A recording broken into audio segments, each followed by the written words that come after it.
छत्तीसगढ़ विधानसभा और पूर्व विधायक जगदलपुर उदय मुदलियार, इन दोनों की मौत हो गई है।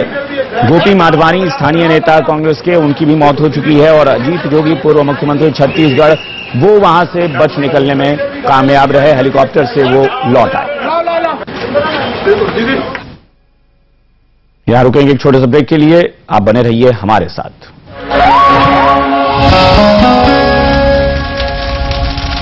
क्या बात कर देते यार, सिर्फ 10,000 की आसान किस्तों में घर हमारा। 10,000 की इजी EMI में हम घर भी ले सकते हैं। 10,000ची EMI घर। बिल्कुल, शीतल समूह की शीतल मेगा हाइट्स में मात्र 10,000 रूपए की आसान किस्तों में घर आपका होगा। मंडीदीप गज्जू पिपलिया रोड पर स्टेशन के पास 1 and 2 BHK flat starting from 7.99 lakh.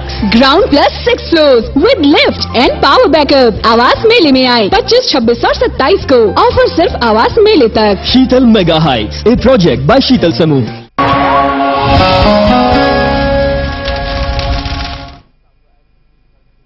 और ब्रेक के बाद आपका एक बार फिर स्वागत है। हम लगातार इस खबर पर बने हुए हैं। छत्तीसगढ़ में जो हादसा हुआ है, छत्तीसगढ़ में जो घटना हुई है, इसने पूरे प्रदेश को हिलाकर रख दिया है।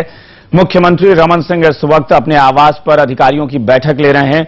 लगातार बैठक चल रही है, उसमें वो जायजा ले रहे हैं इस पूरी घटना का।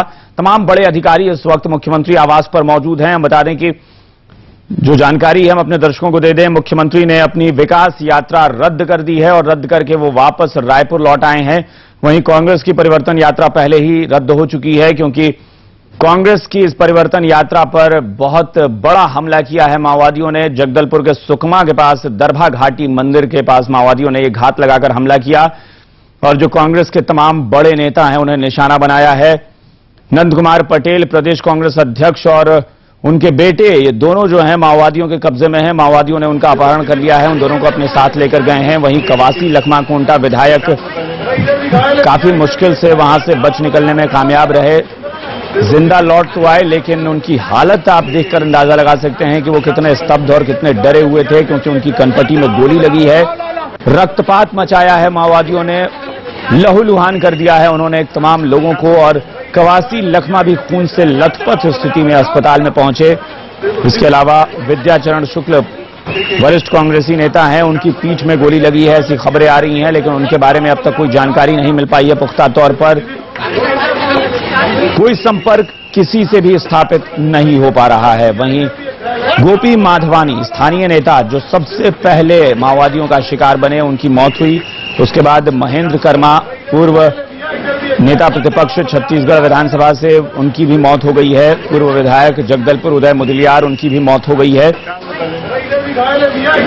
राहत की बात यह थी कि अजीत जोगी, जो कि छत्तीसगढ़ के पूर्व मुख्यमंत्री हैं, वो वापस लौटने में वहां से कामयाब रहे। जब माओवादियों ने हमला किया उससे पहले वो हेलीकॉप्टर से वापस लौट आए थे।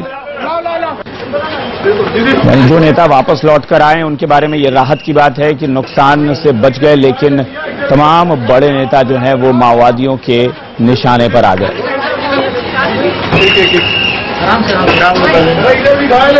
तो अभी तक नंद कुमार पटेल, विद्याचरण शुक्ल, इनके बारे में कोई पुख्ता जानकारी नहीं मिल पा रही है। दोनों के बारे में अब तक कोई स्पष्ट तौर पर नहीं कह पा रहा कि दोनों कहां हैं, लेकिन जो जानकारी अब तक बाहर निकल कर आई है उसके मुताबिक नंद कुमार पटेल का माओवादियों ने अपहरण कर लिया है, उन्हें अपने साथ लेकर गए हैं और विद्याचरण शुक्ल को गोली मारी है उन्होंने, पीठ में गोली लगी है विद्याचरण शुक्ल को।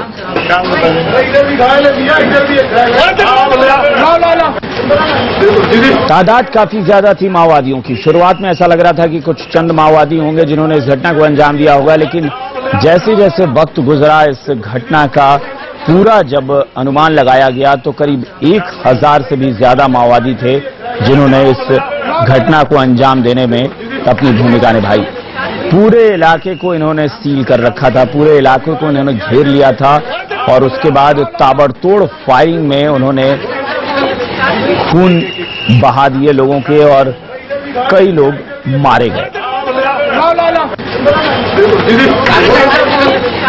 तो प्रदेश कांग्रेस अध्यक्ष नंद कुमार पटेल के बारे में जो सूचना मिल रही है उसके मुताबिक वो उनका अपहरण हो गया है, उनके बेटे का अपहरण हो गया है।